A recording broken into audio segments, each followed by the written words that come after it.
सत्यम शिवम सुंदरम। तो चलिए साथियों, आज हम लवक में अंतिम लवक की बात करते हैं जिसका नाम है क्लोरोप्लास्ट या हरित लवक। ये हरे रंग के लवक होते हैं क्योंकि इनमें हरे रंग का एक पिगमेंट क्लोरोफिल होता है, तो उसकी वजह से ये हमें हरे दिखते हैं। तो चलिए देखते हैं मुख्य पॉइंटों को। तो पहला पॉइंट ये हो गया हमारा। दूसरे पॉइंट को हम देखेंगे, इसे खोजा किसने था। तो इसे वैज्ञानिक हैं सॉक्स ने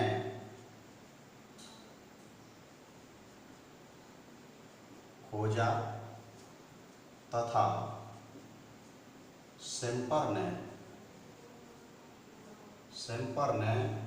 इसका नामकरण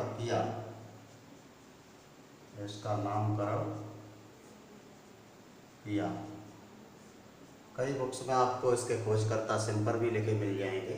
तो बायोलॉजी में इस तरह के अपवाद चलते रहते हैं। अगला देखिएगा, तो आगे क्या है कि क्लोरोप्लास्ट करता क्या है, इसके माध्यम से प्रकाश संश्लेषण की क्रिया संचालित होती है, इसीलिए क्लोरोप्लास्ट को शर्करा निर्माण की फैक्ट्री कहा जाता है। इसे हम नोट कर लेंगे, इसे शर्करा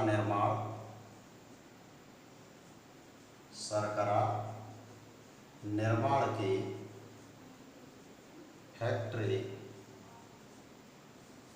कहा जाता है।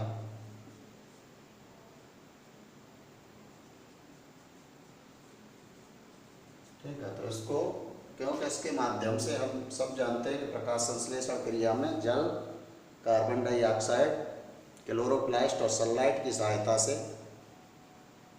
पौधे अपना भोजन बनाने का काम करते हैं। यह विक्रिया प्रकाश संश्लेषण कहलाती है, तो इसीलिए हम इसे शर्करा निर्माण की फैक्ट्री कहते हैं। ठीक है, इसके अंतर्गत क्वांटासोम पाए जाते हैं जो वास्तव में प्रकाश संश्लेषण की इकाइयाँ कहलाती हैं। तो यहाँ हम लिख देंगे फोटोसिंथेटिक या प्रकाश संश्लेषण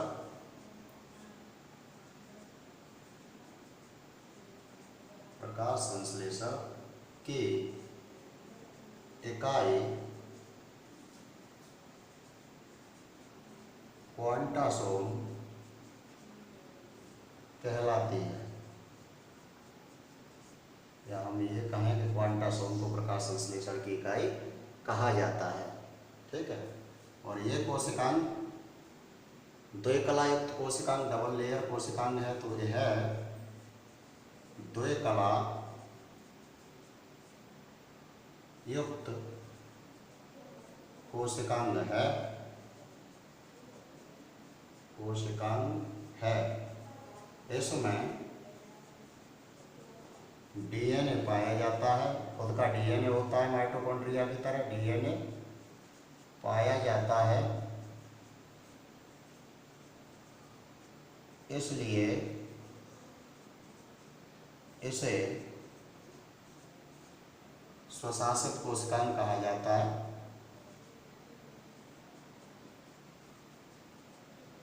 या स्वायत्त बोलते हैं, स्वशासित या ऑटोनॉम्स बोलते हैं कोशिकांग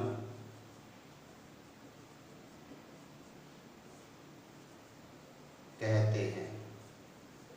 पीछे भी माइटोकॉन्ड्रिया वाले टॉपिक में मैंने बताया था कि दो ही कोशिकांग ऐसे हैं जिनमें खुद का डीएनए मिलता है केंद्रक के अलावा, तो इनको स्वशासित के कोशिकांग कहा जाता है। ठीक है, इसके आगे बढ़ते हैं तो इसमें जो जीव द्रव्य वाला भाग है वो मैट्रिक्स पाया जाता है और जगह जगह सिक्कों के ढेरों की तरह संरचनाएं पाई जाती हैं जिनको हम ग्रेना बोलते हैं। तो इसके मैट्रिक्स में दो भाग होते हैं। ठीक है, इसके मैट्रिक्स में दो भाग पाए जाते हैं।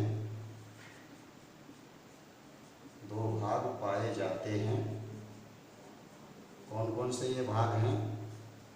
तो एक भाग को हम बोलते हैं ग्रेना या फिर ग्रेनम और दूसरे को हम बोलते हैं स्ट्रोमा।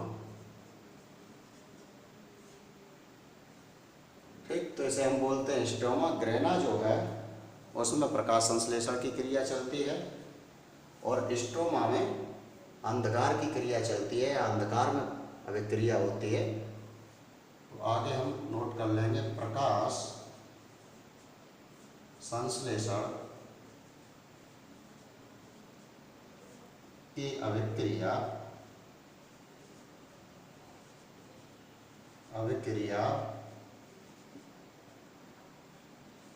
ग्रेना में तथा अंधकार की अभिक्रिया स्ट्रोमा में संचालित होती है। अंधकार की अभिक्रिया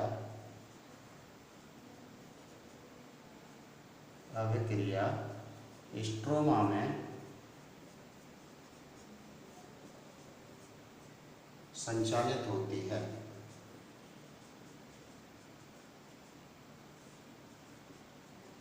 विशेष महत्वपूर्ण सवाल है, बहुत ज़्यादा पूछा जाता है कि प्रकाश संश्लेषण की अंधकार वाली अभिक्रिया किधर होती है, किस भाग में होती है, तो ये स्ट्रोमा में होती है। इसके बाद देखिए जो पिगमेंट क्लोरोफिल है ये 4 प्रकार का होता है, तो उसको हम देखेंगे यहाँ से। इनके सूत्र पूछे जाते हैं ज़्यादातर। क्लोरोफिल ए का सूत्र क्या है, बी का सूत्र क्या है, ठीक है, तो आगे हम उसको नोट कर लेंगे 8वें पॉइंट में। क्लोरोफिल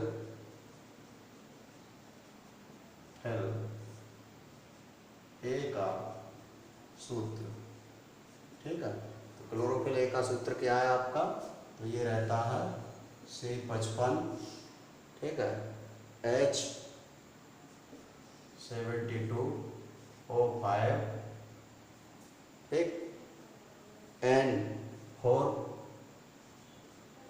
और यहाँ रहता है मैग्नीशियम Mg। इसके बाद आपका बी का देख लेंगे हम, तो क्लोरोफिल बी का सूत्र, क्लोरोफिल बी का सूत्र, ठीक है, तो बी के सूत्र में हम देखेंगे C55 H70, C55 हो जाता है, H70 रहता है, O6 हो जाता है, N4 रहता है और आपका वही मैग्नीशियम। यहाँ से एक सवाल पूछा जाता है बहुत ही इम्पोर्टेंट कि निम्न में से क्लोरोफिल में क्या पाया जाता है, तो वहाँ आपको मैग्नीशियम वाला ऑप्शन मिलेगा। मैग्नीशियम को खास करके ध्यान में रखिएगा। इसके बाद हम देखते हैं अगला क्लोरोफिल सी, ठीक है, क्लोरोफिल सी का सूत्र, इसमें आपका कार्बन 35 रहता है, H32 रहता है, कार्बन 35 है, H आपका 32 है और O5N4 मैग्नीशियम, ठीक है, मैग्नीशियम सब में पाया जाता है। इसके बाद आगे देखेंगे हम अगले पॉइंट में क्लोरोफिल डी, क्लोरोफिल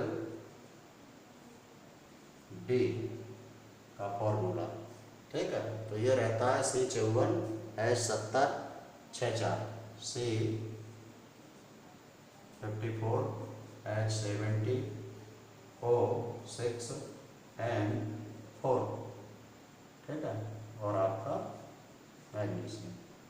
तो यहाँ से आपके क्लोरोफिल ए और बी के सूत्र ज़्यादा इम्पोर्टेंट हैं जो परीक्षाओं में पूछे जाते हैं।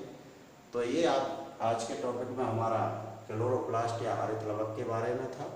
मिलते हैं किसी नए टॉपिक के साथ, तब तक के लिए बहुत बहुत धन्यवाद।